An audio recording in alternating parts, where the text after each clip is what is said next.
한 시간 우리를 사랑하시고 또 우리를 위하여 죽음에 이르시고 우리를 영생의 길로 인도하시는 주님의 은혜를 찬양합니다. 이 한 시간 우리가 주님 앞에 예배드릴 때 또한 우리의 어리석음과 제약됨을 고백드립니다. 우리가 참으로 분노하고 치욕스럽게 생각하고 참으로 손가락질하는 그러한 범죄를 주께서 우리를 지키지 아니하시면 우리가 그런 범죄의 자리에 설 수밖에 없는 자인 것을 다시 한번 고백합니다. 주께서 우리를 지켜주시옵시고 우리를 범죄의 길에서 돌이키게 하시고 혹이라도 우리가 주님 앞에 죄악을 범할 때에 아버지 하나님 애통하며 자복하며 돌이킬 수 있는 은혜를 주시옵소서. 우리가 그릇되게 행하고도 그것을 옳다고 주님 앞에 우기지 않게 하시고 우리가 참으로 주께서 우리에게 들려주시는 귀한 음성을 듣고 회개하며 죄를 깨달아 돌이킬 수 있는 귀한 은혜를 주시기를 원합니다. 또한 아버지 하나님 이 한 시간 고난과 어려움 가운데 있는 성도들을 위하여서 기도합니다. 우리를 대표하여 때로는 아버지 하나님 여러 가지 주의 뜻 가운데서 아버지 하나님 어려움 가운데 또 질병 가운데 고통을 당하는 성도들을 기억하시고 그것들이 결코 혼자서 겪는 것이 아니라 우리가 함께 느끼며 함께 주님의 주신 뜻을 아버지 하나님이여 기억하며 또 함께 어려움 가운데 있을 때 기도함으로 그러한 고통 가운데서도 아버지 하나님 주를 바라볼 수 있는 귀한 믿음을 주시기를 원하고 기도합니다. 또한 아버지 하나님 주께서 반드시 아버지 하나님 그 고난 가운데서 인도하여 주시고 하나님의 은혜와 하나님의 인도하심을 증거할 때 우리가 함께 기쁨으로 아버지 하나님 그것들을 찬양할 수 있도록 인도하여 주시옵소서. 아버지 하나님 참으로 아버지 하나님 이 나라가 어려운 가운데 있나이다. 아버지 하나님 우리가 모든 것을 다 헤아릴 수 없지만은 이 모든 것이 주께서 아버지 하나님 우리를 징계하심이 아니요 우리를 돌이키게 하심인 것을 기억하게 하시고 우리가 기도하게 하시고 믿는 자들이 기도하여서 정말로 아버지 하나님 모든 사람들이 옳은 길로 분별하여 나아갈 수 있도록 인도하여 주시옵시고 주의 뜻이 이 민족을 통하여서 분명하게 드러나게 하시고 하나님의 뜻이 의가 아버지 하나님이여 옳게 행하실 수 있도록 인도하여 주시옵소서. 아버지 하나님이 참으로 지혜롭게 하시고 교회도 함께하여 주셔서 아버지 하나님 주의 뜻을 올바로 분별하게 하시고 어느 편에서 아버지 하나님 우리가 설지 분별하여 알 수 있게 하여 주시옵시고 혹이라도 아버지 하나님이여 주의 영광을 가리우는 그러한 자리에 우리 그리스도인들이 서지 아니하도록 인도하여 주시기를 원하고 기도합니다. 아버지 하나님 이 한 시간 주님 앞에 예배드릴 때 특별히 말씀을 전하는 귀한 목사님에게 함께하여 주셔서 온전히 주의 말씀이 드러나게 하시고 주의 은혜가 펼쳐지게 하여 주시옵시고 우리의 마음이 아버지 하나님 그로 인하여 은혜 받게 하시고 돌이키게 하시고 또 세상을 살아갈 수 있는 담대한 용기를 가질 수 있도록 이 한 시간 인도하여 주시기를 원합니다. 이 모든 것을 예수님의 이름으로 기도드리옵나이다. 아멘.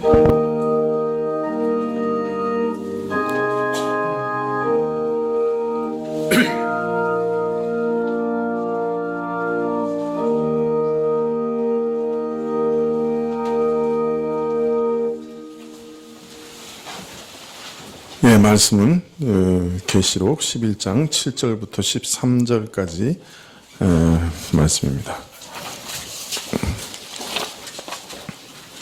계시록 11장 7절부터 13절까지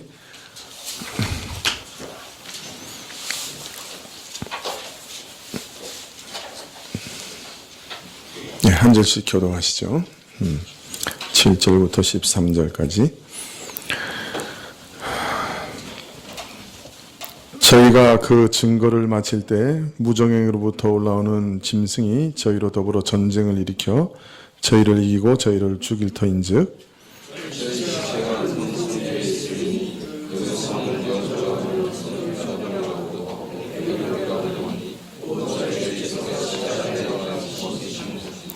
백성들과 족속과 방언과 나라 중에서 사람들이 그 시체를 사흘 반 동안을 목도하며 무덤에 장사하지 못하게 하리로다.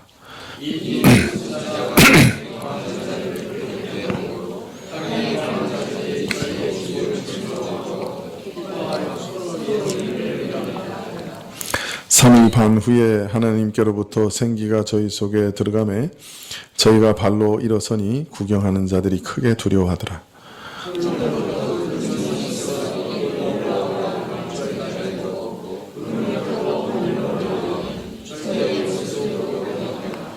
그 시에 큰 지진이 나서 성 10분의 1이 무너지고 지진에 죽은 사람이 7천이라 그 남은 자들이 두려워하여 영광을 하늘의 하나님께 돌리더라.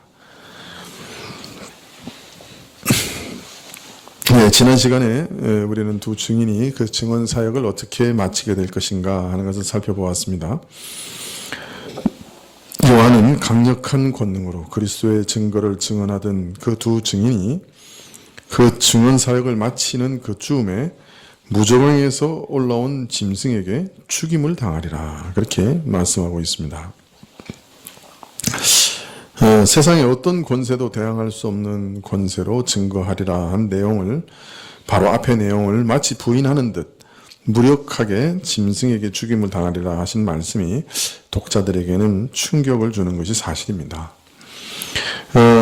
두 증인의 모습이나 그들이 겪은 일은 한마디로 교회 역사는 이 땅에서 그리스도를 증거하다가 죽임을 당하는 역사라는 사실을 알리고 있기 때문이죠. 사실 교회 전체로나 신자 개인으로나 교회는 그리스도의 고난에 참여하며 그 남은 고난을 자기 육체, 자기 몸에 채우는 그런 역사와 생애가 될 것을 알리고 있는 것입니다. 이런 고난은 그리스도께서 3일 동안 죽음의 영역에 머물러 계신 것보다 더 긴 사흘 반 동안 죽음을 겪게 되실 것이라고 하셨고, 그래서 그 죽음의 고난도 더 오래고 더 깊게 겪게 될 것을 암시하고 있으며, 더욱이 주께서는 그 시체가 묘실에 묻히기라도 하였으나 두 증인은 시체마저 묻히지 못하고 모든 사람이 지켜보는 큰 길에 내버려져서 더욱 비참한 죽음을 겪으며 멸시와 조롱과 욕을 당하리라고 한 만큼 그리스도의 증인이 교회가 당하는 비참의 형편이 매우 처참하고 심각할 것이다 하는 것을 우리에게 알리고 있습니다. 그러나 교회의 죽음은 그저 짐승에게 무력하게 죽임을 당하는 그런 죽음은 아닙니다. 이들의 죽음은 결코 좌절이나 실패가 아닌 것이죠. 그들의 증인으로서의 사명을 감당하는 것이 좌절된 것도 아닙니다. 그들의 사명이 실패로 돌아간 것도 아니죠. 오히려 그들의 죽음이 최후로 증언하는 가장 강력한 증언이 되고, 그들이 목숨과 죽음으로 증언한 것은 이들에게 진정한 효력을 발휘합니다. 더욱이 그들이 당한 죽음은 죽음으로 끝난 것이 아니라 3일 반 후에는 생기가 돌아와서 다시 부활하여 하늘로 들어가는 그런 일시적인 죽음에 불과한 것이죠. 이러한 사실이 오늘 말씀 11장 11절 이하에 잘 나와 있습니다. 사실 지금까지 말씀드린 내용이 이제 지난 시간에 우리가 쭉 살펴본 내용인데요. 교회가 이런 처참한 종말을 맞이하게 될 것이다 하는 말은 우리에게 좀 상당히 충격적이라고 할 수 있습니다. 이런 일들이 언제 일어나고 또 이런 말씀들은 무엇을 의미하는가 하는 것에 대해서 오늘 좀 더 읽어가면서 살펴보려고 합니다. 11절에 3일 반 후에 하나님께로부터 생기가 저희 속에 들어가매 저희가 발로 일어서니 구경하는 자들이 크게 두려워하더라, 이렇게 얘기하고 있습니다. 하나님께서 그리스도를 죽음에 버려두지 않으신 것처럼 그의 교회도 음부에 버려두어 영영 죽음과 썩임을 당케 하지는 않으실 것입니다. 두 증인은 그리스도와 함께 죽었으니 그리스도와 함께 다시 사는 것이 당연한 것이죠. 여기 보면 이미 이제 눈치채셨겠지만은 이 두 증인은 누구의 길을 그대로 따라가고 있어요? 예수 그리스도의 길을 그대로 따라가고 있어요. 그래서 고난 받으시는 것, 죽으시는 것, 무덤에 묻히지 못하는 것은 뭐 다르지만, 그러나 죽은 후에 사흘 반 후에 부활하는 것, 이런 모든 것이 사실은 누구를 따라가고 있느냐 하면 예수님의 발자취를, 생애를 그대로 따라가고 있다 하는 것을 여러분 기억하실 필요가 있어요. 그러니까 지금 계시록의 저자는 이 교회의 역사는 마치 누구의 역사와 비슷할 거라고 얘기하고 있는 거예요. 예수님의 생애의 역사와 매우 비슷할 것이다 라고 이미 암시하고 있다고 할 수 있죠. 여러분이 그것을 좀 유념해 두시면 좋을 것 같아요. 자, 하나님으로부터 생기가 저희 속에 들어가며 저희가 발로 일어섰다 이렇게 말하고 있습니다.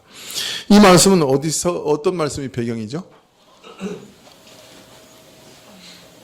이제 이쯤 하면 이제 나와야죠. 예? 어느 선지서? 에스겔. 예, 그렇죠. 예, 그래서 에스겔서 37장에 보면 이런 그 말씀이 배경입니다. 에스겔서 37장 9절 이하에 보시면 또 내게 이르시되 인자야 너는 생기를 향하여 대언하라. 생기에게 대언하여 이르기를 주 여호와의 말씀에 생기야 사방에서부터 와서 이 사망을 당한 자에게 붙어서 살게 하라 하셨다 하라. 이에 내가 그 명대로 대언하였더니 생기가 그들에게 들어가매 그들이 곧 살아 일어나서 서는데 극히 큰 군대더라. 이렇게 얘기하고 있습니다. 에스겔은 앞으로 지금 이제 완전히 바벨론의 포로로 잡혀와서 멸망해버린 그 교회가 다시금 하나님의 군대로 어떻게 세워질 것인가 하는 것에 대해서 예언하고 있죠. 37장에 보면 참 대언하자 그 마른 뼈에 살이 붙고 힘줄이 붙고 이게 피부가 붙고 이렇게 된다는 거예요. 그 다음에 생기로 대언하니까 그 살아 움직이는 다시 부활하는 그런 역사가 일어나죠. 그래서 완전히 바벨론의 포로로 잡혀갔던 그 교회가 다시 부활하는 것처럼 부활해서 하나님의 놀라운 영적 군대가 될 것을 에스겔에서는 보여주고 있는 것이죠. 이처럼 이 주의 교회도 이 땅에서 완전히 죽은 것 같이 되었다. 그래서 완전히 이젠 기억조차 할 수 없는 상황으로 무너져버린 그런 때, 먼지만 남았다. 그런 때가 된다 할지라도 하나님께서 교회에 생기를 불어넣으시기만 한다면 이 교회는 다시 일어나게 될 것이고 참으로 하나님의 힘 있는 군대로 서게 될 것이에요. 이때 비로소 사람들이 두려워할 것이다 라고 말합니다. 하나님의 생기로 두 증인이 다시 사는 것을 보면 세상은 그때 비로소 경악하게 된다. 모세와 같이 엘리야와 같이 능력을 행하면서 증인 사역을 할 때도 이렇게 세상이 경악했다 그런 표현을 쓰지 않았습니다. 그러나 이제 죽었다가 다시 살아나는 것을 볼 때는 세상은 두려움으로 자지러지게 될 것이다 이렇게 얘기합니다. 사실 지금까지 교회의 역사를 이렇게 가만히 생각해 봐도 교회가 완전히 무너진 것처럼 되었지만 참으로 마른 뼈처럼 되었지만 다시 생기가 들어와서 일어서는 일들이 참 많습니다. 성령님의 능력이 힘있게 역사하여 새로운 부흥기를 맞이하는 것이 한두 번이 아니죠. 마치 은혜와 능력과 생명의 불이 완전히 꺼져버린 것 같은 그런 암흑의 시대 때 하나님께서 다시 부흥의 은혜를 일으키신 일이 수도 없이 많습니다. 이 게르만 민족이 침입했을 때 이 유럽 전 지역은 사실 완전히 그 복음의 빛이 사라져서 흑암 세력 속에 있었습니다. 그런데 이상한 것은 그 아일랜드에 있었던 작은 수도원에서 복음이 다시 전파되기 시작해서 전 유럽을 복음화시킵니다. 이게 참 놀라운 일이죠. 또 중세 암흑 시대가 이르러 참 교회는 하나님의 생기를 완전히 잃어버리고 정말 죽은 교회처럼 되었죠. 그런데 도저히 다시 회복할 수 없었을 것 같은 그 교회의 종교개혁의 새날이 밝아오죠. 하나님의 생기가 교회 안에 역사했던 것이죠. 일제 탄압으로 한국 교회가 큰 위기에 처해서 정말 완전히 교회가 사라질 뻔했죠. 8월 15일 날 일본이 항복했잖아요. 근데 일본이 계획하기로는 8월 25일 날 전국에 있는 모든 그 신사참배를 반대하는 목사들 1000명을 잡아서 죽이기로 이미 결정을 했었던 거예요. 그러니까 만일 원자탄이 사용되지 않았으면 이 나라 교회에 그 신사참배를 반대했던 모든 목사들은 다 죽었던 거죠. 그런데 원자탄이 빨리 떨어져가지고 8월 15일 날 항복하는 바람에 그 계획이 실행되지 않았어요. 예. 그러니까 하나님이 참 아슬아슬하게 이 나라의 교회를 살려주시고 일제 치하에서 완전히 참 신사참배에서 없어져 버리는 같은 그런 교회가 다시 참 해방 이후에 불같이 일어나게 된 것을 우리가 기억합니다. 오늘 이제 이 한국 교회가 다시 침체기로 접어드는 것 같아요. 그래서 다시 죽음의 늪으로 떨어지는 것 같다. 이렇게 다들 걱정합니다. 그러나 하나님께서 생기를 불어넣어 주시기만 하면 교회는 항상 다시 일어납니다. 부흥의 불길이 다시 일어나게 되는 것이죠. 그래서 하나님 앞에서 우리가 늘 기도해야 되는 것은, 교회를 위해서 기도해야 되는 것은 이러한 생기가 다시 교회에 돌아오는 것이에요. 성령의 능력이 다시 교회로 돌아오시는 거예요. 다른 방법이 없어요. 부흥의 불길이 다시 돌아오는 거예요. 웨일즈에서 이렇게 부흥기에는요, 성령이 얼마나 이렇게 직접적으로 역사하셨는지, 사람들이 교회에서 이렇게 설교를 듣다가 그냥 이렇게 떼굴떼굴 굴렀어요. 자기 죄 때문에. 그래서 어떤 때는 걱정이에요. 제가 설교하다 갑자기 성령이 너무 임하시면 어떻게 하나. 교인들이 막 떼굴떼굴 죄 때문에 굴을 거 아니에요. 근데 그뿐 아니에요. 설교자도 자기 지은 죄를 다 토설하고 막 그런 일들이 막 벌어지는 거예요. 그래서 우리는 이렇게 성령의 충만함을 별로 좋아하지 않아요. 성령 충만함이 이렇게 나에게 임하면 어떡할까 지금 걱정하고 있다. 네, 그러지 말고 빨리빨리 회개하세요. 네. 웨일즈 지방에서는요, 언덕 위에 이제 교회가 있는데요. 주일날 이제 영국 사람들 원래 축구 좋아하잖아요. 젊은 사람들이 축구를 막 하고 있었어요. 볼을 막 차고 있었는데 언덕에 있는 교회를 딱 보니까 불이 난 거예요, 교회에. 이 사람들이 야, 교회 불 났다. 빨리 불 끄러 가자. 그러고 그냥 막 바켓을 들고 불 끄는 기구를 들고 교회를 막 찾아간 거예요. 불 끄러. 문 딱 열어보니까 거기서 그냥 부흥사경회를 하고 있는 거예요, 교회가. 근데 어떻게 된 건지 바깥에서 교회를 봤는데 불이 난 것처럼 보인 거예요. 성령이 얼마나 진짜 불같이 임하셨으면, 그래서 그 사람들이 거기서 다 성령 받고 거기서 회개하고 거기서 예수님 믿고 그랬다는 거예요. 웨일즈의 그 부흥사를 읽어보면 기괴한 일들이 참 많아요. 그런 일들이. 성령께서 그렇게까지도 역사하시는 거예요. 오늘날 우리가 정말 비참한 건 뭐냐면 성령이 역사 안 하시는 거예요. 성령이 역사하시면 이 교회는 다시 부흥하게 되는 거죠. 근데 어떤 사람은 이게 성령의 부흥을 내가 이렇게 잘 이렇게 조절하고 이렇게 준비하면 부흥이 온다고 생각을 해요. 그 찰스 핀이나 이런 사람들 계통. 이런 분들은 이렇게 부흥을, 그분들이 다 미국의 부흥을 경험한 분들이거든요.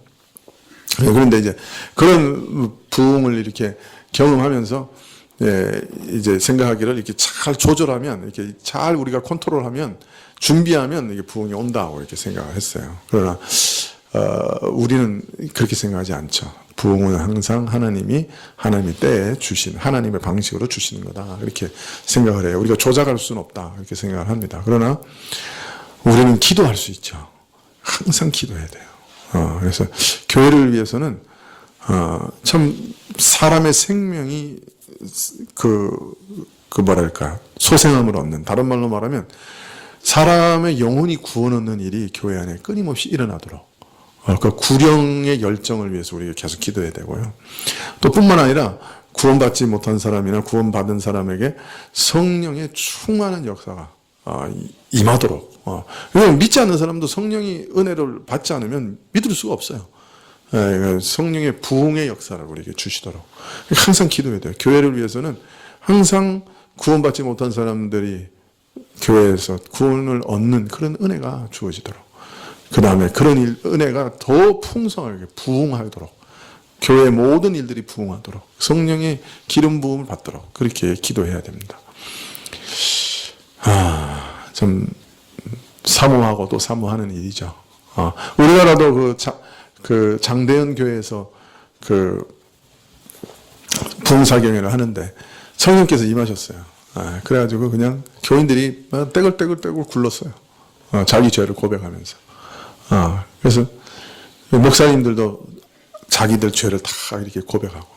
어떤 목사님은 친구가 죽으면서 그 유산을 맡겨서 이것 좀 다 팔아가지고 내 아내하고 자식에게 좀 주시오 하고 이제 맡기고 간 거예요. 믿음직하다고 생각해서. 근데 거기서 하여튼 100만 환인가 얼마를 훔친 거예요. 이분이. 그리고 나머지만 이제 그 유족한테 준 거예요. 이제 그 죄를 이제 교인들 앞에서 회개한 거예요. 근데 이 목사가 바로 이 도둑놈입니다. 그러고 이제 막 회개를 한 거예요. 근데 그 회개가 시작으로 인해서 그냥 모든 교인들이 그냥 다 자기 죄를 자복하고 막 떼굴떼굴 굴르고 막 그런 놀라운 일이 벌어집니다. 그래서 이제 장대현 교회에서 부흥의 역사가 막 일어나죠. 그때는 이제 평양에서 부흥사경회 하면 저 부산에서부터 그 뭡니까 이렇게 그 이불하고 솥하고 쌀하고 이렇게 짊어지고 기차를 타고 올라갔어요. 교회 마당에 텐트를 치고 이불을 깔고 거기서 이제 밥을 해 먹으면서 몇 주가 아니고 부흥사경을 하는 거예요. 그 교회에 가서. 그래서 말씀으로 계속 배우고 또 배우고 몇 주간을 그렇게 배우고 그랬어요. 그게 한국교회의 그 부흥의 모습이었습니다. 오늘날은 우리 교회 같이 길게 설교하면 부흥 안 돼요. 왔다가 이제 들어보고, 아이고, 왜 이렇게 길게 설교해? 가버립니다. 부흥하는 교회는 설교를 15분 안에 끝내야 돼. 근데 그게 진짜 부흥이라고 볼 수 없겠죠. 그죠? 사람은 모아질 수 있을지 몰라도. 그래도 참, 우리 교인들 보면 대단해요. 15분만 하는 교회도 있는데 어떻게 여기 앉아 있는지 모르겠어요. 고맙고 대단해. 그래도 조금 더 길게 할까? 하면 이제 또 싫어하겠죠.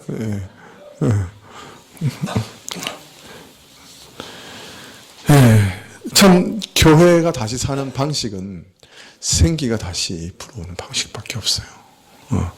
우리가 그걸 기도합시다. 또 우리 삶도 마찬가지예요.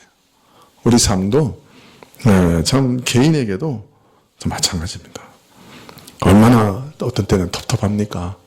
얼마나 어떤 때는 답답합니까? 우리가 재직회 때 그래도 이렇게, 그러니까 재직 수련회 때 몇몇 분은 이 목사님이 계속 고난에 대해서 얘기하는데 자기는 고난을 안 받아가지고 그게 뭔지 잘 몰랐다고 그렇게 얘기하시는 거 보니까 참 복받은 분들이라 그렇게 생각이 듭니다. 그러나 인생이 고난이 없는 사람이 어디 있어요? 뭐 병든 거나 물질적인 고난만 고난입니까? 사실 고난은 우리 마음에 있는 거잖아요. 자녀를 키우는 것도 고난이요. 우리 마음속에 있는 죄를 참 몰아내지 못하고 애쓰고 끙끙 매는 것도 고난이죠.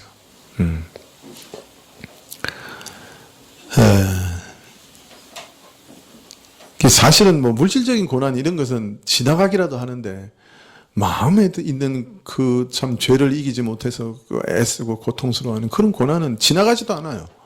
매일 경험해야 되는 거니까 참 어렵고 힘들죠. 어떤 때는 낙심도 되고 참 변하지 않는 삶 속에서 참 답답해하기도 하고. 근데 해결책이 다른 데 있는 거 아니죠. 생기가 우리 마음에 불어오면 성령께서 우리 마음에 충만하게 임하시면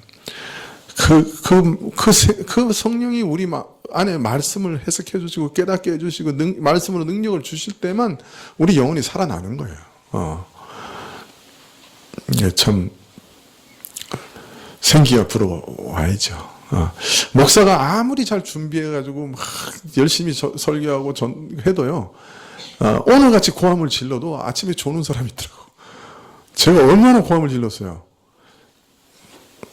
오늘 좀 고함 안 질렀습니까?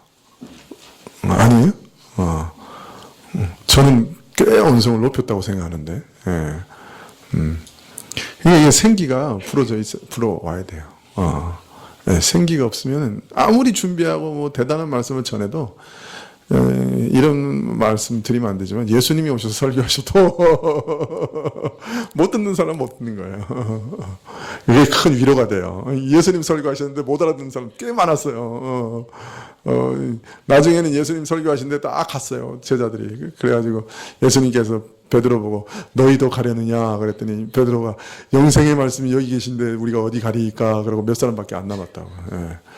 그런 거 보고 있으면 막 위로가 돼요. 그냥 남의 일 같지가 않고.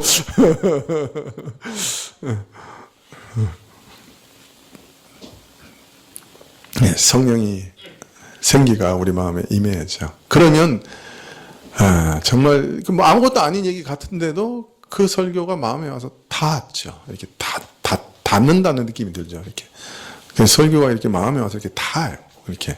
근데 그렇지 않으면 이건 성경을 읽을 때는 이건 까만 건 글씨요, 흰 건 종이니라. 하여튼 잠 안 올 때 읽으면 제일 좋은 거고요.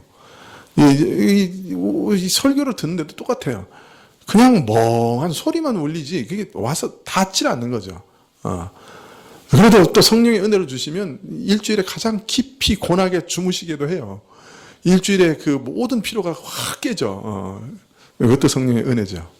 근데 그런 은혜밖에 못 받고 가는 거지 뭐. 교회에서 이게 말씀이 안 와닿으니까. 여러분 기도하시. 그 다른 방법이 없어요. 생기가 불어와야 다시 일어나요. 교회는 우리 영혼도 마찬가지예요. 생기가 불어와야 일어나는 거예요. 우리 항상 타성에 젖어서 그냥 오늘도 똑같은 신앙생활, 내일도 똑같은 신앙생활, 그냥 늘 똑같은 신앙생활 하는 우리가 이 생기가 바람 탁 불어오면 이게 달라지는 거예요. 그래서 우리가 참 이 성령의 은혜가 누구보다도 필요합니다. 물론 제가 뭐 제3의 물결 이런 거 말하는 사람은 아닙니다. 오해는 마시고요. 그러나 성령의 은혜 없이 되는 것은 하나도 없습니다. 그래서 우리가 목사가 아무리 열심히 설교하고 잘 준비해도 성령의 생기 없이는 전혀 전달되지 않는다 하는 것을 자꾸 경험하게 돼요. 그러니까 저도 기도해야 되겠지만 여러분도 기도하셔야죠. 말씀이 와닿는 것은 오직 성령의 생기가 우리에게 불어올 때만 말씀이 와닿는 거거든요. 그러니까 여러분이 많이 기도하셔야죠. 사실 말씀이 잘 안 와닿는다고 하는 것은 어떤 면에서는 가난하지 않다는 거예요. 가난하지 않다고 하는 말은 고난이 없다는 거예요. 그거 뭐 필요가 없는 거죠. 그러나 어떤 면에서 외부적인 압력을 통해서 가난해지는 것도 하나님의 은혜일 때도 있어요. 그래서 또 그를 통해서 가난해지고 또 그래서 또 말씀이 와닿게 하시는 것도 은혜죠. 그러나 외부적인 압력이 있다고 해서 다 알아듣는 건 아니에요. 거기도 또 역시 성령이 역사하실 때만 한 거죠. 그러나 더 겸손해지기 쉽기 때문에 성령께서 역사하시기가 더 쉬워서 우리가 참 고난 가운데 있을 때 말씀이 더 와닿는 것도 사실이죠. 여러분 성령의 역사를 기대합시다.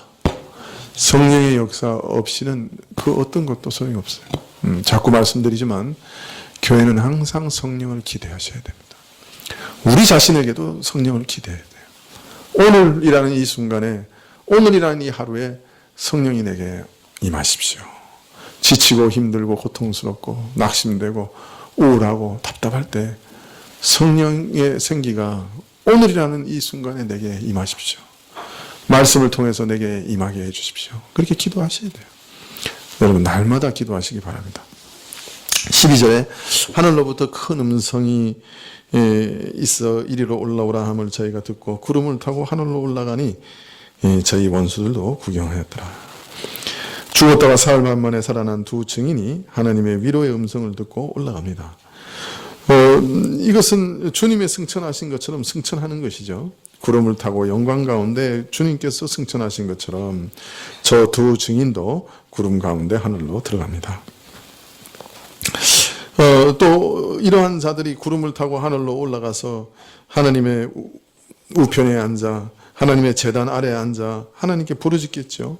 계시록의 5장에 나온 것처럼 참 하나님의 제단 밑에서 호소하며 기도하고 그 기도로 인해 땅의 역사가 움직이는 그런 일들도 있을 것입니다.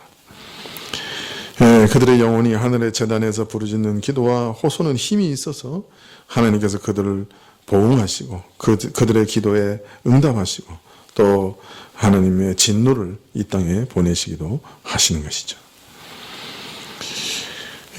이처럼 그들이 고난과 죽음은 죽음으로 끝나는 것이 아니라 하늘의 영광으로 들어가는 것으로 마감되며 아니 더 크고 중한 영광으로 들어가는 길이요 과정이기도 한 것이죠.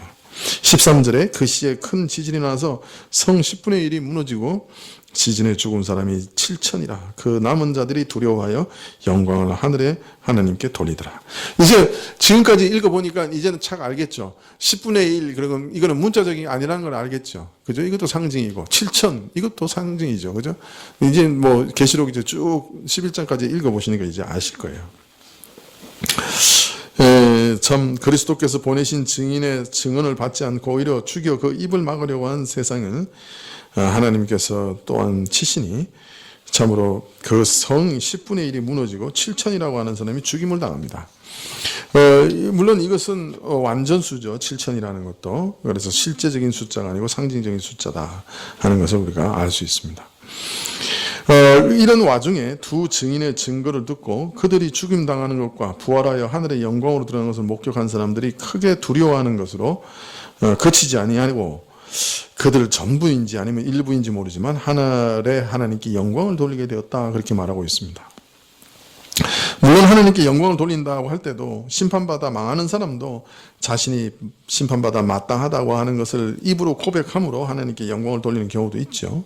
그러나 만일 이런 일을 겪으면서 그 완악한 마음을 가진 사람들이 회개함으로 하나님께 영광을 돌려드리는 것이라고 한다면 이것은 굉장히 좀 뜻깊은 말씀이라고 할 수 있습니다.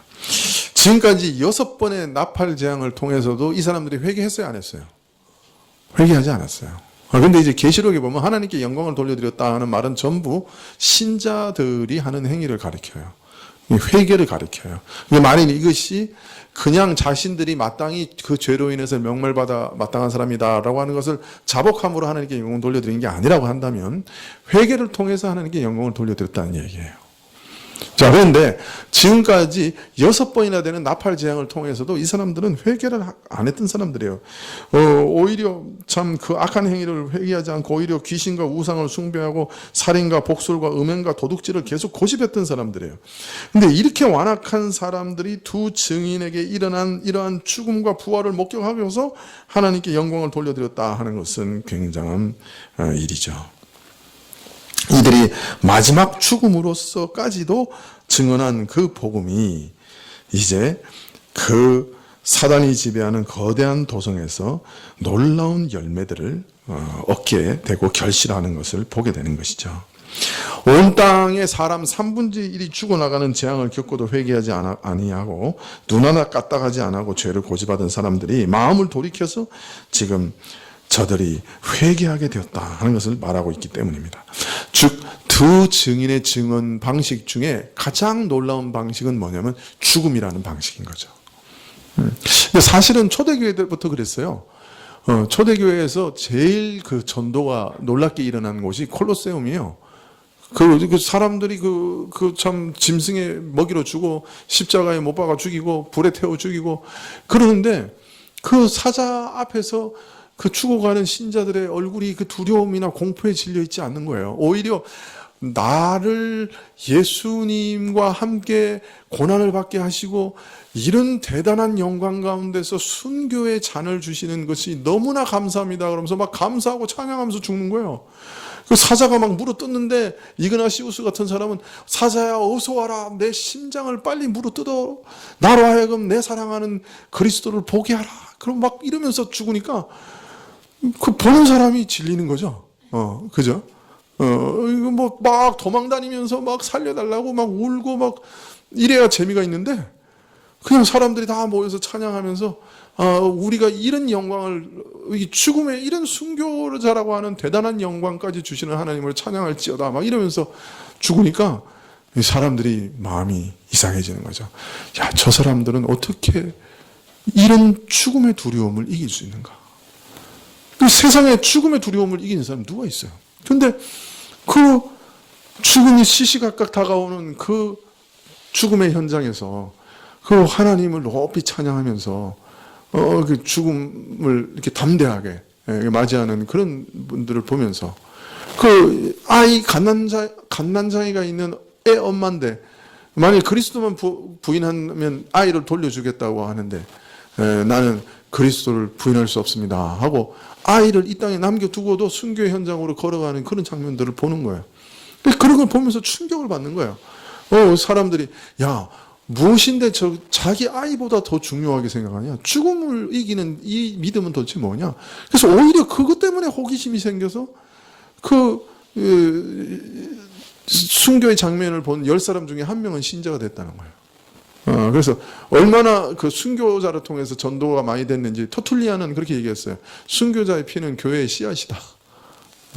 순교자가 죽으면 그게 다 씨앗이 돼가지고 그것을 본 사람들이 다 예수님 믿었다는 거예요. 이처럼 교회의 죽음은 세상의 가장 강렬한 증언이 될 것을 오늘 알리고 있습니다. 지금까지 하나님 앞에서 완악하게 회개하지 않았던 자들이 드디어 회개하고 하나님께 영광을 돌려드리는 장면을 우리가 지금 보고 있는 것이죠. 사실 이 세상 사람들이 복음을 받아들이는 때는 교회가 엄청난 건물을 짓고 막 사람 수를 자랑하고 막 그냥 교회가 능력이 있어서 사회 구석구석에서 참견 안 하는 일이 없고 그냥 뭐 안 하는 일이 없는 그런 대단한 위세가 있을 때 교회에 순복하고 회개하고 교회에 돌아오는 게 아니에요. 어떤 면에서 교회가 이런 죽음과 자기 부인과 이런 고난 속에 있을 때 그 고난 속에서도 그리스도를 부인하지 않는 이 교회의 믿음을 보고 오히려 교회로 돌아오는 거예요.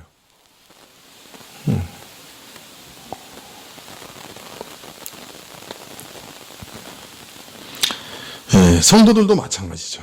우리는 이렇게 생각해요. 내가 맨날 이렇게 가난하고 맨날 이렇게 병들고 맨날 이렇게 못 없으면서 사는데 내가 전도한다고 해서 사람들이 전도 받겠어? 니나 잘 살라고 그러지 않겠어? 이러면서 전도 안 해요. 내가 이런 문제도 많고 이렇게 고난도 많고 이렇게 근심도 많고 이렇게 병도 많고 이런데 내가 무슨 전도를 해? 좀 잘 된 다음에 전도를 하지. 근데 그런 분은 하나님이 부자 되게 하시고 건강하게 해주시고 잘 되게 해주시면 전도하느냐? 안 해요. 그런 분들은요 그렇게 해주면 그 다음에 놀러 가요. 설악산으로 제주도로 유럽으로 놀러 가요. 여러분 사람들은 그래서 잘 돼가지고요 벤츠 타고 다니고 건물 몇 개씩 가지고 그냥 교회에 나와서 그냥 막 이렇게 자랑하면서 이렇게 또 세상 사람들 앞에서도 내가 이만큼 그래도 잘 살아 이런 사람의 전도를 받고 교회 오는 게 아니에요. 그런 모습 보고 교회 오는 게 아니라고요. 또 그거 온다고 해도 그 진짜 영혼을 구하기 위해서 오는 게 아니에요. 그 부자 되기 위해서 오는 거지 교회. 여러분 정말 사람이 전도돼서 오게 되는 그것은 사실은 우리가 죽을 때예요. 우리가 병들고 우리가 고난을 당하고 우리가 멸시받고 천대받을 때예요. 그럴 때도 예수님을 믿고 그럴 때도 예수님을 찬양하고 이제 죽을 수밖에 없는 상황에서 기쁨으로 예수님을 섬기는 그것을 볼 때 사람들은 이상하게 생각하는 거예요. 야, 나 같으면 예수님 예전에 부인하고 발로 찼을 텐데 저 사람들은 어떻게 저렇게 예수님 끝까지 믿냐? 저기 뭐가 있어가지고 저렇게 예수님 믿는 거지? 다 그때 호기심을 가지고 예수님께 나가는 거예요. 그래서 우리는 우리의 죽음으로 전도하는 사람들이지 우리의 부요와 우리의 우리의 가진 무엇으로 전도하는 게 아니에요. 여러분 오해하시면 안 돼요.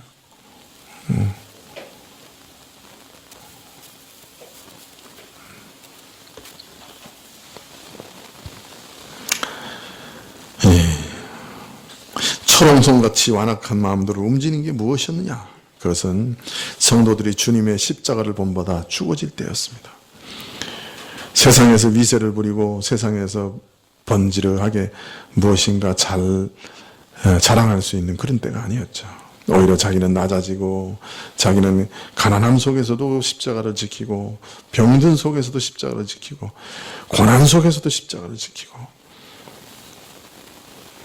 세상을 십자가에 못 박고 주님이 걸어가신 십자가의 부활을 따라가는 발자취를 예수님의 발자취를 따라갈 때 세상은 비로소 우리를 두려워하게 되는 거죠. 자, 그러나 우리 모습은 어떻습니까? 부서질 줄 모르는 완고한 마음, 깨어지지 않는 두꺼운 껍질, 뼛속 깊은 데까지 깊이 뿌리박고 있는 자기사랑, 여간해서 포기하기 싫은 알량한 자존심, 좀처럼 무너지지 않는 자기의 이런 것들이 우리를 괴롭히죠. 그러나 우리가 알거니와 자기 자아가 깨어짐과 부서짐이 없이는 결코 신자로서의 향기를 드러낼 수 없습니다. 하나님의 은혜의 강물에 자신을 담글 수도 없지요. 그래서 예수님 말씀하시죠. 누구든지 나를 따르려거든 자기를 부인하고 자기 십자가를 지고 나를 쫓으라. 자아를 죽이는 것이 예수님을 따르는 참된 방식이요 제자도입니다.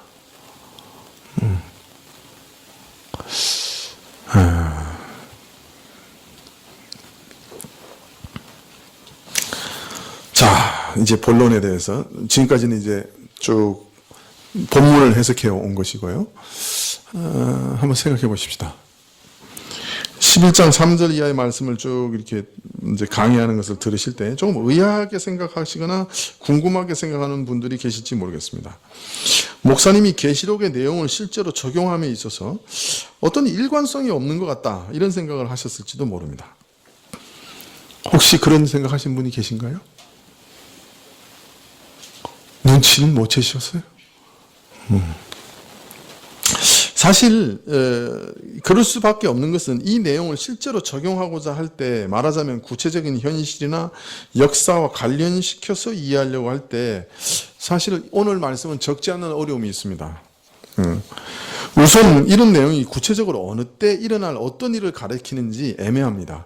분명치가 않아요. 더 정확하게 말하면 어느 특정 시기에 있을 특별한 일을 말하는지 아니면 여러 시기에 여러 경우에 다 적용할 수 있는 일인지 만일 여러 시기에 여러 경우 다 적용할 수 있다면 여러 시기에 다양한 대상과 상황 각각 어떻게 적용해야 되는지 분명하게 말하기가 어렵습니다. 두 증인, 두 감람나무,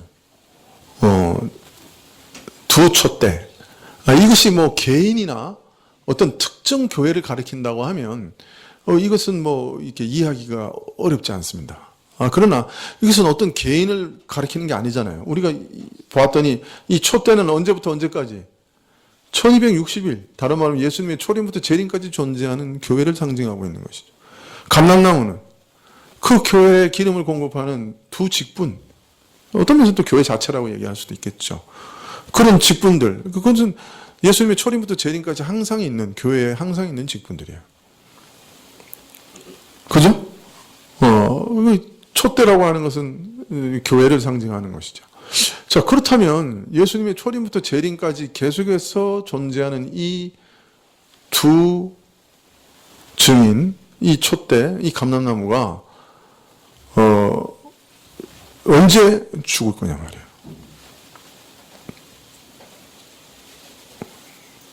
그게 문제죠. 그죠? 언제 죽을 겁니까? 자, 그러면 이렇게 생각할 수도 있겠죠. 이것은 마지막 날 예수님 직전에, 예수님 재림하시기 직전에, 이게 교회가 한번 이렇게 크게 배교하는 일도 있고 하니까, 이 배교하는 일, 그래서 다 그때 예수님 오시기 전에 교회가 완전히 죽었다가, 예수님 부활하실 때 다시 이렇게 그 교회가 다시 부활하는 그걸 가리키는 거 아니냐. 그렇게 이해할 수도 있겠죠. 그러나 문제는 이 교회가 죽었다가 부활하는 걸 볼 때 비로소 세상 사람들이 크게 회개한다고 하니 그게 문제라. 만약 이것이 예수님이 재림하실 때 교회의 휴거를 얘기하는 거라고 하면 휴거 이후에 뭐가 남아가지고 세상 사람들이 회개할 기회가 있느냐 말이에요. 그건 아니거든요. 그러니까 이것이 교회의 휴거를 얘기하는 거냐 말이에요. 여러분은 어떻게 생각이 드세요? 이제 얼핏 읽으면, 그죠? 신약시대 1260일 다 사역한 이후에, 교회가 죽었고, 그리고 다시 부활한다 말이에요. 그리고 이제 예수님 재림할 때 교회가 다시 완전히 죽은 상태와 같았던 교회가 이제 다시 부활해서 휴거를 하게 되고, 이제 그 사건을 지금 이거 그리고 있는 거 아니냐. 이제 이렇게 이해할 수 있는데, 만약 그렇게 되면, 휴거한 이후에 이 땅에서 회개하는 악당들은 누구냐 말이에요. 그 믿지 않는 사람들이 이 교회 부활을 보고 회개할 것이라고 하는데, 그 사람들은 어디서 온 거예요? 그러니까 이것을 꼭 휴거라고 말할 수 있느냐 말이죠.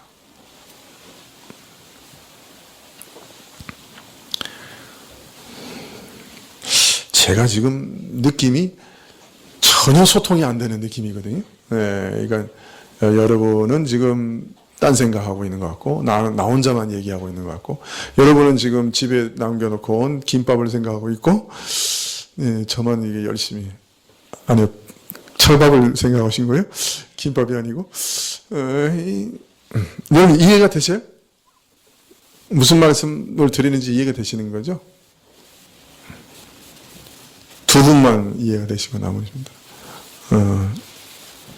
예, 얼핏 읽으면 이 교회가 신약 시대를 다 지난 이후에 정말 교회가 없어진 것 같은, 전 세계적으로 교회가 없어지는 것 같은 그런 죽음의 시기가 오고, 그 다음에 예수님 재림하신 후에 교회가 휴고하는 사실을 얘기하는 것 같아요.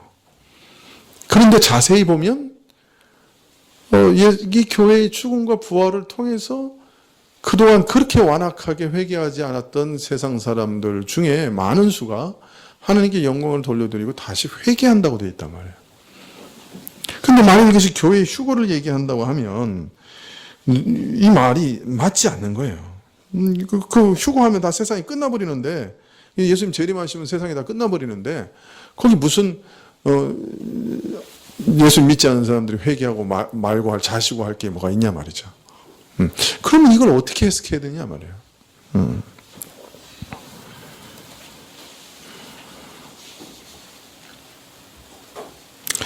분명한 것은 이단들처럼 뭐 어떤 감람나무나 이 촛대가 어떤 특정 인물을 가리키는 거 아닌 건 분명하잖아요.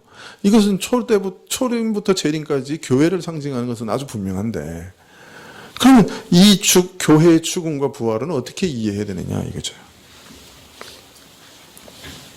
어떤 면에서는 이 부분의 내용은 예수님 초림과 재림 사이의 마지막 시대의 역사를 종말의 일까지 큰 흐름 속에서 바라보고서 그 성격 자체를 규정한 내용이다, 이렇게 이해하는 것이 좋을 것 같습니다. 교회가 이 땅에 겪을 일의 시종을, 즉 장차 교회가 겪어야 할, 또 거쳐야 할 역사 과정의 근본적인 성격을 밝히고 있는 것이 아니냐. 이처럼 마지막 종말의 길까지 장구한 역사의 전체적인 성격을 규정하는 내용인 만큼 그 모든 시대를, 각 시대를 하나로 묶을 수 있는 그런 내용이요, 그런 의미에서 각 시대의 성격을 대표하는 그런 내용이라고 할 수 있습니다만, 동시에 세부적으로는 시대마다, 대상마다 적용될 때 다양한 모습과 의미를 가질 수 있다라고 말할 수 있는 거죠. 다른 말로 말하면 이것이 교회가 겪게 될 전체적인 그림과 틀이라는 거예요. 근데 그 틀이 시대마다 개별적으로도 다 적용이 가능하고 각 교회마다도 적용이 가능한 하나의 틀이란 말이에요. 그래서 아까 얘기했잖아. 이것을 유념할 때 교회는 누구와 닮은 삶을 살게 된다고요? 그 역사를 겪게 된다고요? 예수님이 겪으시는 그런 역사를 그대로 경험하게 될 것이란 말이에요. 그것은 이 교회 역사의 본질이라는 거예요. 그것이 예수님의 삶을 그대로 따라가는 것이 교회의 역사의 본질이라는 거예요. 그래서 얼핏 읽으면 두 증인이 죽고 다시 살고 승천하는 이 일이 마지막 종말에 단회적으로 딱 한 번 일어날 일로 이해될 수 있을 것 같은데, 또 7절에서는 증거하는 일을 마칠 때라고 얘기하셨고, 또 3절과 10절을 읽다 보면, 3절에서 10절을 읽다 보면 시간적으로는 1260일 동안은 교회가 승승장구하는 것 같고, 어떤 고난도 받지 않다가 1260일이 지나고 나서 고난이 도래하는 것 같이 그렇게 얼핏 읽혀지기도 합니다. 그러나 이처럼 3절에서 10절의 사건을 시간적으로 딱 잘라서 이해해서는 안 되는 이유가 1절과 2절에 나타나 있습니다. 42달의 기간, 즉 1260일, 3년 반 동안 예수님의 초림과 재림의 기간 동안 성전 일부는 청량을 받고 성전의 일부는 청량을 받지 못하는 상황, 즉 일부는 청량을 받아 하나님의 보호하심과 또 승리, 안전을 보장받는 반면에 또 이방인이 완전히 그 성전 그 일부를 짓밟는, 그래서 하나님의 교회가 방임되고 패배하고 고난받는 그런 일이 1절과 2절에 보면 동시적으로 일어날 것을 얘기하고 있어요. 그죠? 그래서 교회를 하나님께서 그 성전과 그 성전 안에서 예배드리는 자들은 측량해가지고 보호하시고 지키시고 돌보시는 반면에 그 성전의 그 뜰 바로 앞까지 성전이 다 침범을 받아가지고 완전히 이방인에게 짓밟힐 것을 얘기하고 계시죠. 그러니까 이것은 사실은 둘 다 동시에 일어난 일이라고 할 수 있습니다. 그래서 시간적으로 승리의 날과 고난의 날이 뚜렷이 구분되는 게 아닌 것이죠. 1260일 동안 줄곧 승리와 안전 그리고 환란이 함께 있는 것이죠. 11장 3절부터 10절까지 먼저 승리의 측면을 얘기하고 다음으로 고난에 대해서 얘기하는 표현 방식을 택하고 있을 뿐인 거죠. 엘리야와 모세처럼 큰 능력으로 승리하는 일과 동시에 야고보와 스데반처럼 순교하는 일이 교회 복음 증거 역사에 함께 가는 것이죠. 그러므로 두 증인이 죽고 다시 살고 승천하는 이 일은 그리스도의 초림에서부터 재림까지의 교회 역사 가운데 계속되어지는 일이라고 보아야 합니다. 그것을 1절과 2절의 성전 측량으로 보여주신 거예요. 하나님이 보호하시는 측면이 있고 이방인에게 짓밟히는 죽음의 역사도 있다. 그리고 그 다음에 하나님이 보호하시는 측면은 어떠냐? 엘리야와 모세와 같은 능력으로 그 복음을 증거하는 것을 반대하는 자에게들은 입에서 불이 나오는 그런 역사로 복음을 증거하고 증파하게 될 것이다. 그러나 또 이방인에게 짓밟히는 역사는 어떠냐? 마치 죽는 것 같은 그런 역사도 일어나고 그러나 그것이 죽음으로 끝나지 않고 다시 부활하는 그런 역사가 일어날 것이다. 그렇게 양 측면을 동시에 보여주고 있는 것이죠. 그런데 그 증거하는 일이 마칠 때라고 하여서 1260이 지난 다음에 어떤 사건이 있는 것처럼 얘기하는 것은 주님 재림식 전에 큰 환난의 날이 크게 달할 것이라고 하는 것을 또한 분명히 의식하고 있는 것도 마찬가지 있습니다. 또 이랬다 저랬다 해요. 지금 여러분 듣고 있으면 헷갈리게 되어 있는데 다 얘기했다가 또 뒤집고 있어요. 그러나 그것도 하나의 예표에 불과한 것이에요. 그러니까 전체적으로 봐서 교회는 하나님의 보호하신 가운데 전도하고 승리하다가 정말 마지막 때 짐승에게 완전히 죽임을 당하고 예수님께서 부활하는 그런 일도 있을 거라는 거예요. 그러나 지금 얘기하고 있는 것은 그 사실만 얘기하는 것이 아니라 그것의 예표적인 사건을 보여주고는 있지만 교회 전체적인 역사 가운데도 이것은 끊임없이 반복될 일이라는 거예요. 왜냐하면 1절과 2절에 이미 그걸 보여주고 있으니까. 교회는 1260일 동안 보호도 받지만 짓밟히기도 한다 하는 걸 보여준 거죠. 그리고 나서 앞에 보호하심의 역사는 이렇고 또 짓밟힘의 역사는 이렇다라고 11장 이후에 쭉 보여주고 계시는 거죠. 그러면서도 또 마지막에 가서는 전체적인 교회의 역사의 흐름이 이렇게 맞춰질 것이다 하는 것을 또 가르치고 계시는 것이죠. 이해가 되시는가요? 무슨 말씀 드리는지? 이상하게 들릴지 모르지만 교회는 많은 경우 왕성하게 시작했다가 죽음 같은 패배를 겪는 일이 역사적 신뢰 가운데도 많이 있습니다. 더 이상 교회의 존재가 존재하는 것이 불가능하게 되는 그런 참 흉악한 일들도 있는 것이죠. 바울이 그토록 참 왕성하게 전도했던 소아시아의 7교회, 터키 지역에 있었던 이 교회들이 지금은 어떻게 되어 있습니까? 정말 이렇게 벽돌 조각으로 나들굴고 있고 참 이슬람이 완전히 장악하고 있어서 교회가 참 어디 있는가 생각할 정도로 없어졌죠. 완전히 사라져 버렸죠. 그러나 또 하나님은 주의 때가 되면 반드시 교회를 다시 일으키실 거예요. 얼마 전에 공산주의자들이 그 자기 땅에서 교회를 완전히 몰아내서, 그죠? 소련에 그 교회가 있겠는가? 없다. 이렇게 말할 그런 지경이 됐죠. 네, 그렇지만, 얼마 지나지 않아서 70년 만에 다시 교회를 그 땅에 부활시키시는 것을 눈으로 보기도 했지요.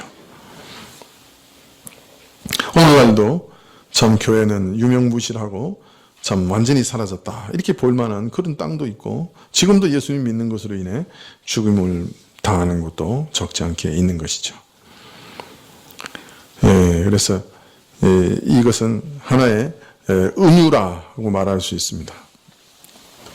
교회 공동체가 정말 다 죽어서 없어지는 일이 역사 가운데 발생한다. 그런 말이라기보다는 예수님의 생애를 보여주면서 예수님의 증언과 죽음, 부활, 승천이 교회의 모델이다 하는 것을 우리에게 알려주시면서 교회는 예수님의 삶을 그대로 따라가는 무리가 될 것이다 하는 것을, 또한 그의 죽음과 승리에 동참하는 무리가 될 것이다 하는 것을 가르쳐주고 있으신 것이죠. 11장 말씀은 그래서 교회 공동체와 거기 속한 성도들의 삶의 패턴이 주님이 가신 길을 따라가는 그 길이다. 주님이 받으신 고난을 받고 그 고난을 넘어서는 영광도 함께 받게 될 것이다. 1260일을 지나는 동안 교회는 참 하나님의 보호와 고난을 동시에 받으며 예수님의 그 거룩한 발자취를 따라 전진하게 될 것이다 하는 것을 알리시는 말씀이라 그렇게 이해할 수가 있습니다. 아주 복잡한 내용을 또 아주 복잡하게 잘 설명을 드렸기 때문에 여러분이 어떻게 잘 이해를 하셨는지 모르겠습니다. 하나의 은유로서 이 시대에 끊임없이 교회가 존속하는 한 계속해서 반복되는 어떤 사건들의 모델로서, 예표로서, 그리고 마지막 큰 흐름 속에서 마지막 죽음에 이르기까지 다 아우르는 말씀이다 하는 것을 이해할 수 있습니다. 그러나 마지막만 말한다고 하면 회개한다는 말이 이해가 될 수 없는 것이죠. 그렇기 때문에 시대마다 적용되는 말씀이라. 그래서 교회도 그 사명을 다하고 복음 증거의 사명을 다했을 때는 마치 죽는 것 같이 될 수가 있습니다. 그런 민족이나 그런 지형도 얼마든지 볼 수 있는 것이죠. 기도하시겠습니다.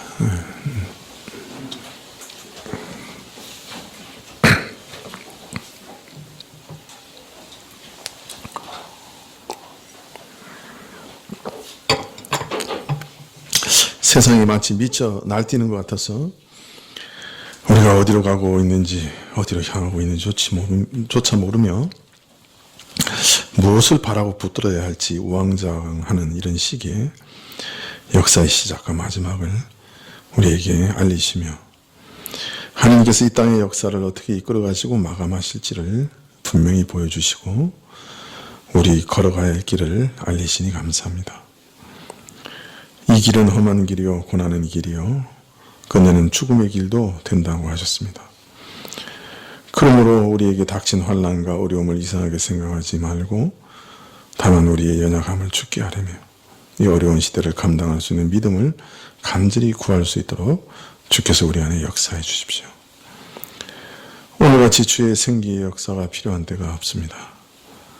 주님께서 함께 하시면 세상의 풍부한 어도를 능히 무찌를 수 있사오니 사실 세상이 다 뒤집어질지라도 우리 안에 있는 평강과 고요를 깨트리지 못하게 할 수 있사오니 주여 우리에게 이런 믿음을 주시고 영생의 나라를 향해 한 걸음씩 걸어가게 하옵소서. 우리 주 예수 그리스도의 이름으로 기도합나이다. 아멘.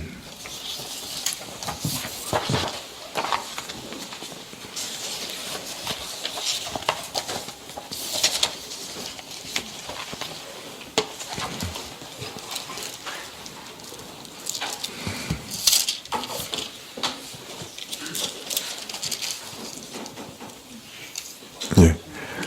60장 찬송하신 후에 주님 가르치신 기도로 예배를 마치겠습니다. 찬송가 60장입니다.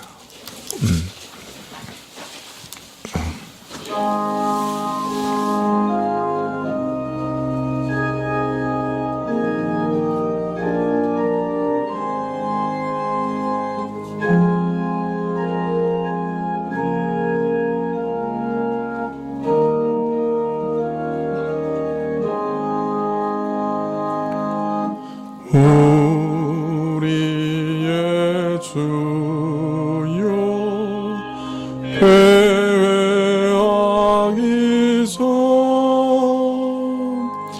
또 한 번 주께 찬송하오며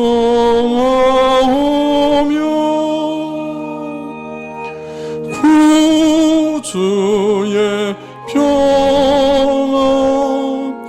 내려주시길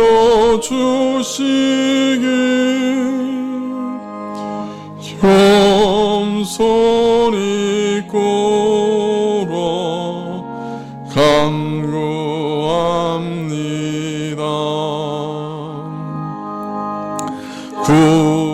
구주의 이름 찬양하고서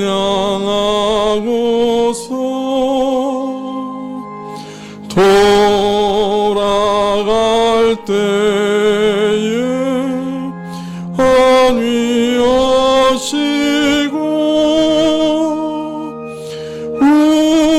우리와 종일 함께 계셔서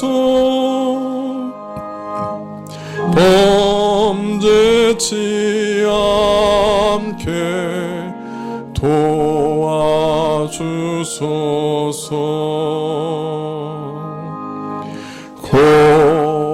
고요한 밤에 주의 자녀들 흑암 중에도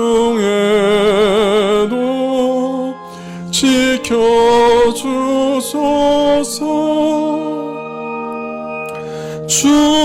주께는 밤과 낮이 없으니 영원히 평안 내려주소서.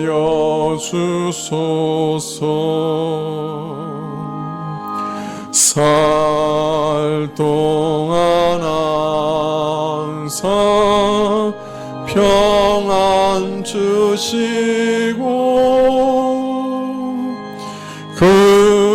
근심할 때에 위로하시고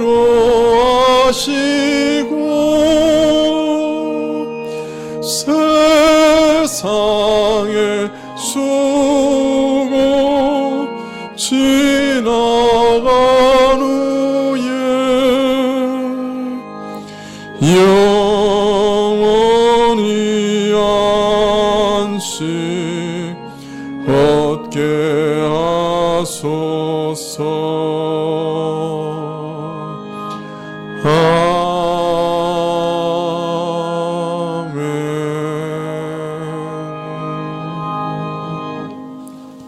주기도문 후에 이번 주에 있을 그 헌재의 평결을 위해서 함께 다 같이 기도하십시다. 하늘에 계신 우리 아버지시여, 이름이 거룩히 여김을 받으시오며 나라의 임하옵시며 뜻이 하늘에서 이룬 것 같이 땅에서도 이루어지이다. 오늘날 우리에게 일용할 양식을 주옵시고 우리가 우리에게 죄 지은 자를 사하여 준 것 같이 우리 죄를 사하여 주옵시고 우리를 시험에 들게 하지 마옵시고 다만 악에서 구하옵소서. 대개 나라와 권세와 영광이 아버지께 영원히 있사옵나이다. 아멘.